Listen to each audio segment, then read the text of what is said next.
fine. All righty, everybody's coming in here.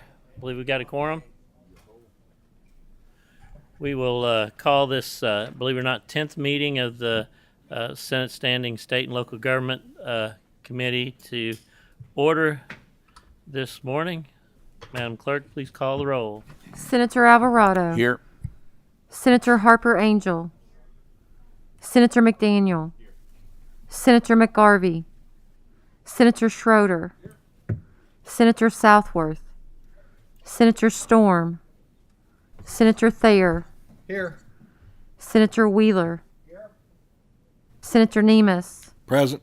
Senator Mills. I'm here, and we do have a quorum. We're duly constituted to begin this meeting. We have two bills on our agenda, and the first item is brought to us by Senator McDaniel. It's Senate Bill 149. Senator McDaniel, the floor is yours. Thank you, Mr. Chairman, and members of the committee for your time today. I sincerely appreciate it.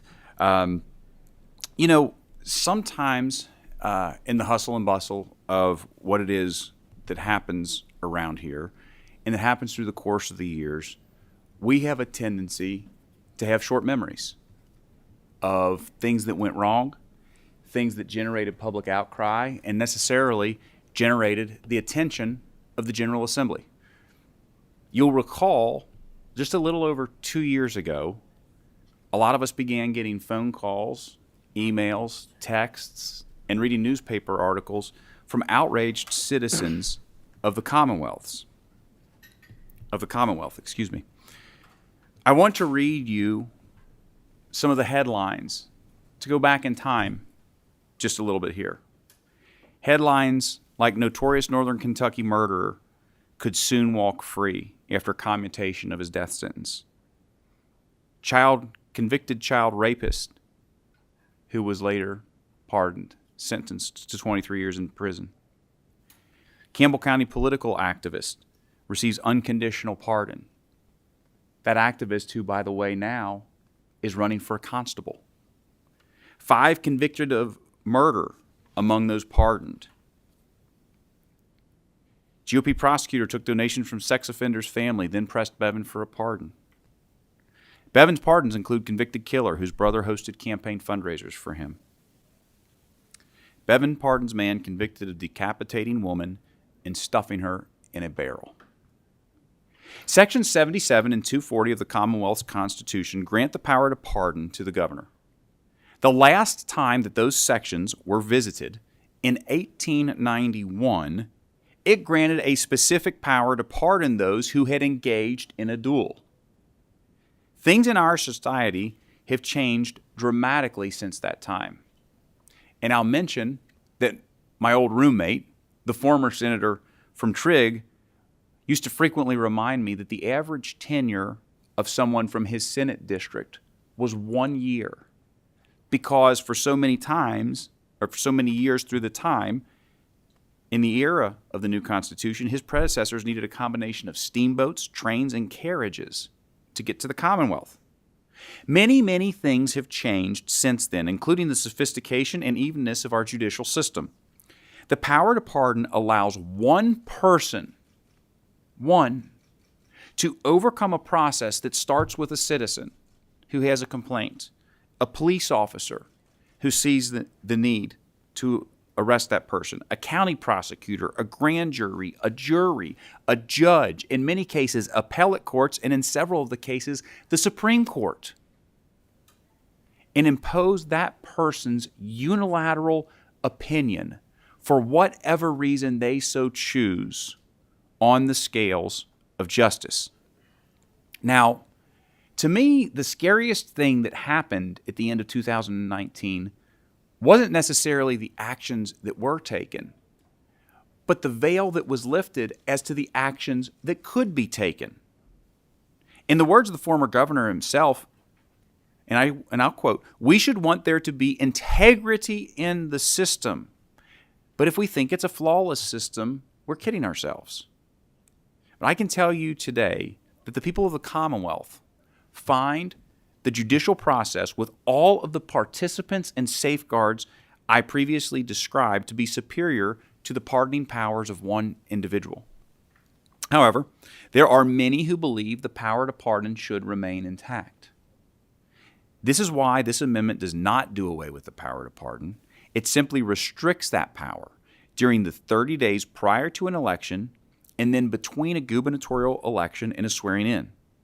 That way, if a governor believes in a pardon strongly enough, he or she can stand in front of the voters or have their party stand in front of the voters to decide their opinion of those actions.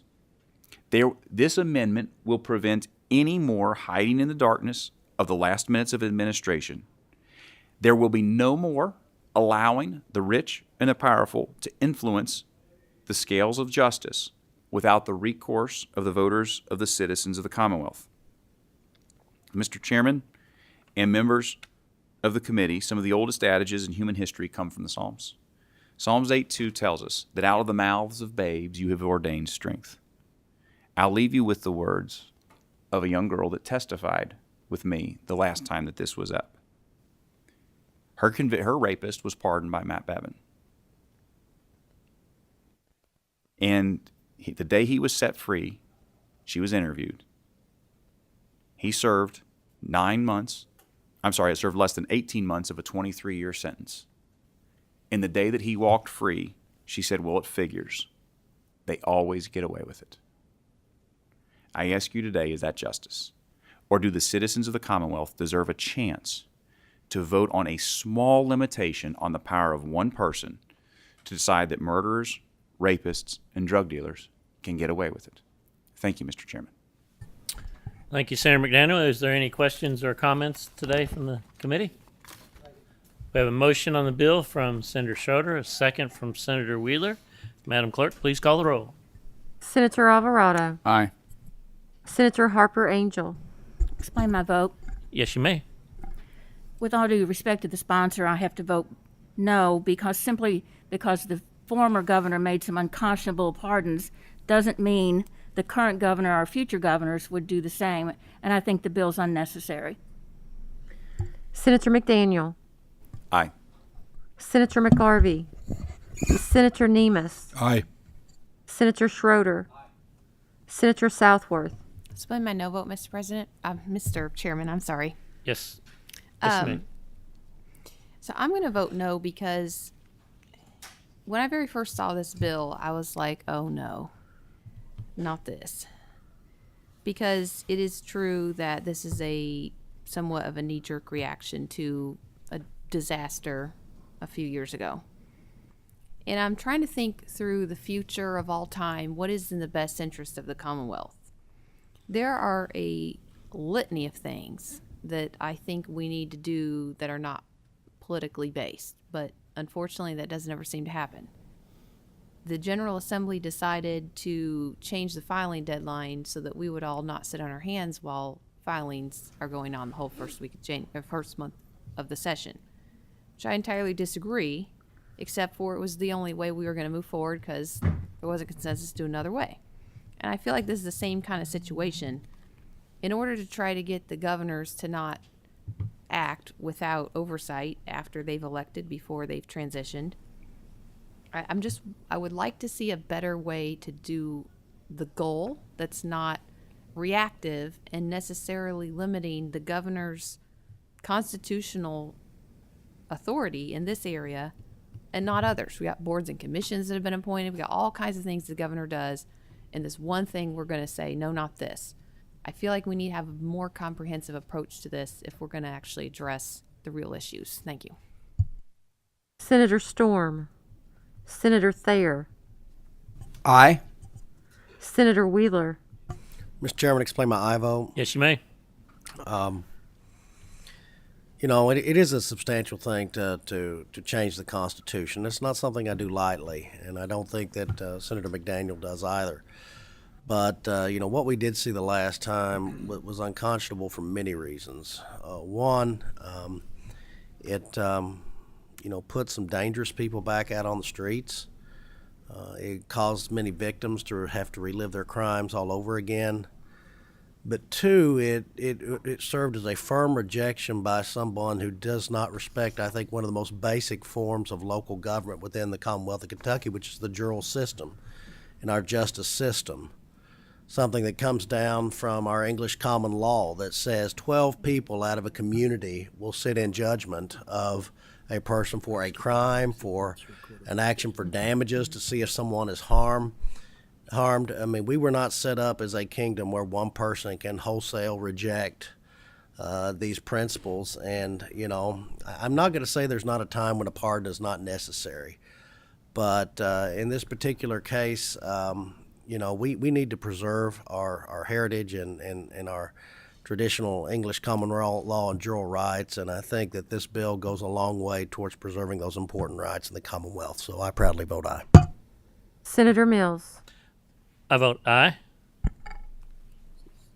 7-2.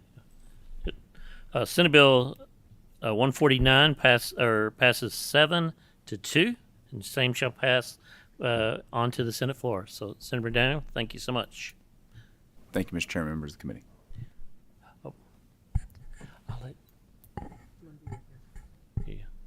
Senator Storm, you just came in. Would you like to record a vote? Yes, I'd like to vote aye on this bill. Okay. Thank you. That changes the total 8-2. Thank you. All right. Next on the agenda is Senate Bill 152. Senator Steve West, and he has a guest with him as well. Senator West, and introduce yourself and your guest, and the floor is yours. Thank you, Mr. Chairman, members of the committee. Steve West, 27th District. J.D. Cheney, Kentucky League of Cities. Proceed. Thank you. This bill deals with garbage collection and the franchise associated with that, and for small municipalities, well, municipalities in general. This is a KLC bill, so any negative parts of the bill or anything you see, I'm just going to direct those to J.D. Cheney. They come up. JD's given me some talking points, but I'm not going to get into those. I'm just going to basically sum this up because I know everyone on the committee's busy. There's a bureaucracy currently in statute that provides a bureaucratic process through which a city would be mandated to go through to change garbage carriers, collectors. And that was initially set up when municipalities were taking over an existing private business. Back in the day, there was a lot of that going on. And so the script has been flipped, basically. So now you have a lot of municipal carriers who are now going back and privatizing municipal service. And so this bill would simply eliminate that bureaucracy when a small municipality, and the reason JD got me involved is this happened in Flemingsburg, Kentucky, which I represent, where that small municipality was attempting to transition to a private operator.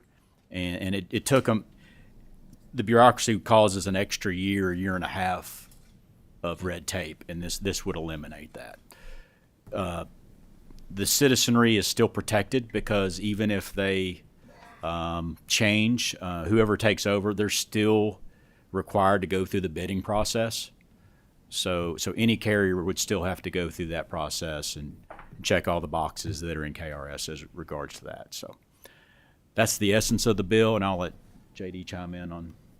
Senator West has done a good job. I mean, we supported this where we were displacing private providers by some governmental action, where you had a private provider come in, invest a lot of money, a lot of assets and resources, that there was some process to deal with that where it kind of looked like a taking if you saw it the inverse. So this was originally enacted in 2017, I believe.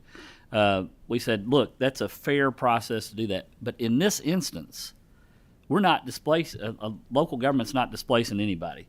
They're saying we're finished with providing the services. We think we can more efficiently for the taxpayers have that done by a private provider. No other private providers are being displaced by that decision. So going through this notification process is unnecessary. The law is requiring something that does not need to be done because there's no one being displaced.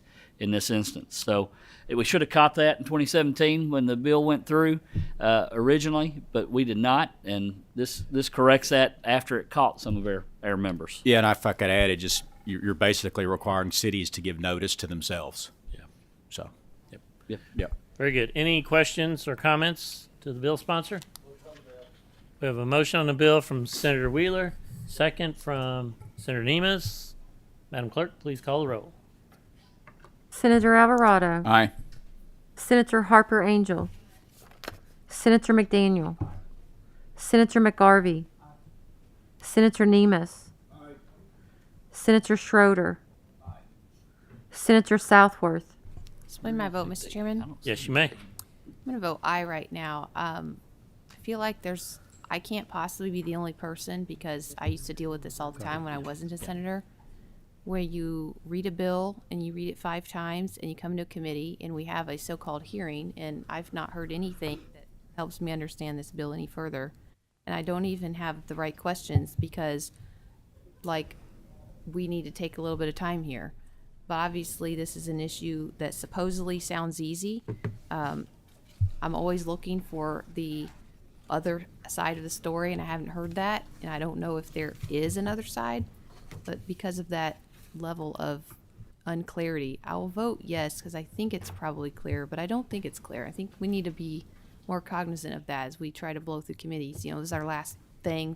It's 12:19. We have time to be able to discuss these things that we need to. Don't think we're doing that. I just want to register that. Thank you.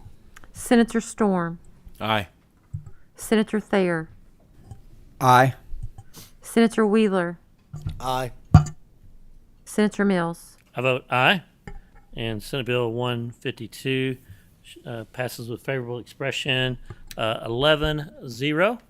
And Senator West, thank you so much. Mr. Chairman, thank you, members committee, for Senator Southworth. I'm sure JD and myself will be happy to sit down with you and go through all the minutia and discuss the bill further. Thank you. Before we leave, Senator McGarvey, would you like to be recognized to record a vote? Very good. So noted. Thank you so much. He didn't have his microphone.